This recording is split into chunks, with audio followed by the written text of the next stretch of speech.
Assalamualaikum warahmatullahi wabarakatuh. Perkenalkan, nama saya Merzanelia Putri, NIM 045. Di sini saya akan mempresentasikan materi tentang menulis artikel. Pengertian dari artikel merupakan suatu karangan prosa di dalam media massa dengan pembahasan pokok masalah yang dibahas secara lugas. Artikel adalah suatu karangan tertulis dengan panjang yang tidak ditentukan dengan tujuan untuk menyampaikan gagasan serta fakta dengan maksud mendidik, menghibur, dan meyakinkan. Yang B ada jenis artikel. Yang pertama, artikel praktis. Artikel praktis adalah artikel yang mengutamakan keterampilan daripada pengembangan pengetahuan. Artikel ini cenderung naratif, artinya pesan yang disusun sesuai dengan urutan waktu, peristiwa, atau tahapan. Contoh, yang pertama langkah-langkah penting dalam membuat esai, kedua cara merawat muka, ketiga tata cara sholat gerhana. Contohnya seperti gambar di samping. Yang kedua ada artikel ringan. Artikel ringan membahas masalah yang ringan dan tidak butuh pemahaman yang mendalam. Penulis mengemas artikel ini dengan humor atau memberi kesan menghibur pembaca, tapi isinya tetap informatif. Jadi, pembaca tidak perlu berkonsentrasi penuh untuk membaca sebuah artikel ringan. Artikel ringan bisa ditemukan di majalah koran, di majalah remaja, koran, atau blog. Contoh, kiat hidup sehat. Dan contoh kedua, belajar sukses di perguruan tinggi. Yang ketiga ada artikel halaman opini. Secara umum semua artikel adalah opini. Jenis artikel halaman opini hanya ada di dalam surat kabar atau majalah yang punya penempatan khusus. Penempatan khusus ini seperti di pojok, kolom, tajuk rencana, dan lain-lain. Artikel halaman opini membahas suatu permasalahan secara mendalam, jadi penulis harus sudah ahli di bidangnya. Artikel 4, artikel analisis ahli. Artikel analisis ahli berisi laporan sistematis mengenai hasil kajian atau penelitian, misalnya skripsi, tesis, disertasi atau penelitian lainnya. Ciri khasnya yaitu penyajiannya yang tidak panjang lebar, tetapi tidak mengurangi nilai keilmiahannya. Artikel analisis ahli dimuat pada jurnal-jurnal ilmiah. Bedanya, artikel lain biasa menggunakan bahasa populer, sedangkan artikel ini harus memakai bahasa baku atau ilmiah.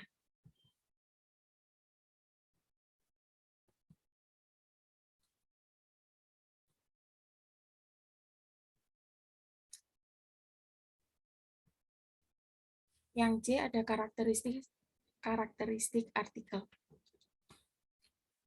Byline story. Artikel adalah karya individual, sehingga artikel harus mencantumkan dengan jelas nama penulisnya. Untuk artikel opini, nama penulis biasanya dicantumkan di atas, di bawah judul. Sedangkan untuk artikel di luar artikel opini, nama penulis biasanya disimpan pada akhir artikel. Yang kedua, mengandung gagasan aktual atau kontroversial.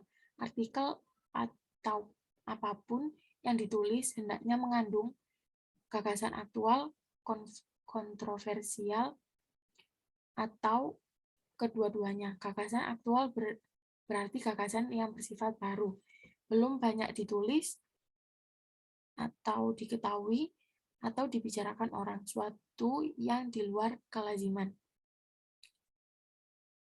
Terakhir, menyangkut kepentingan umum. Artikel harus memberikan banyak manfaat kepada pembaca.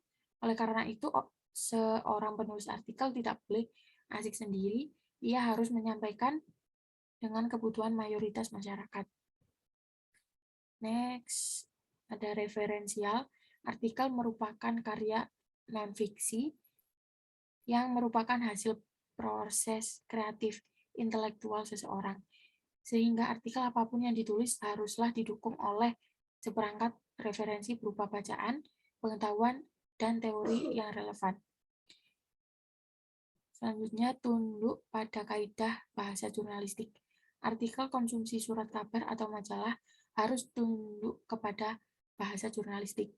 Bahasa jurnalistik adalah salah satu ragam bahasa yang lazim digunakan dalam pers.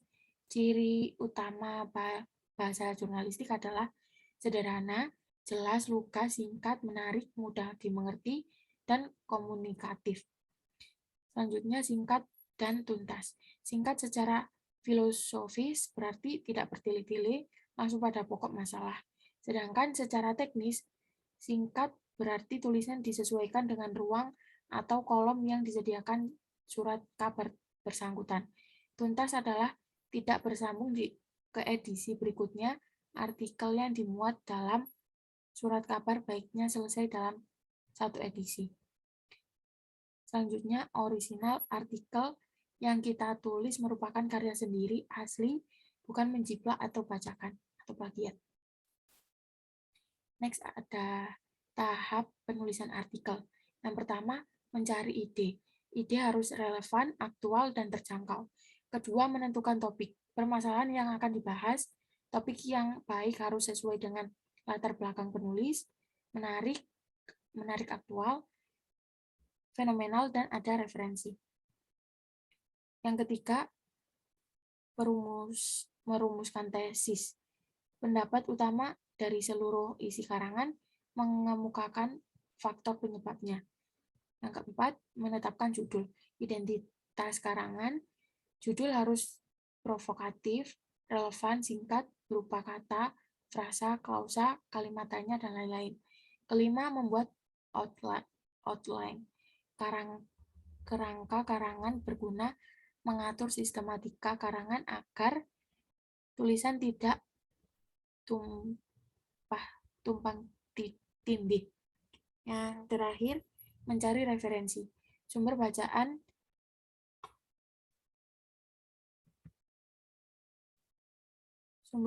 yang dirujuk atau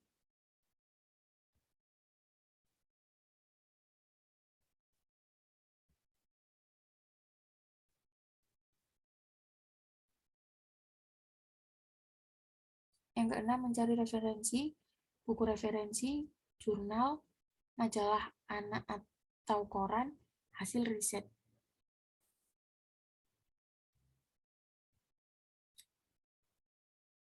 Sekian presentasi dari saya, kurang lebihnya saya mohon maaf.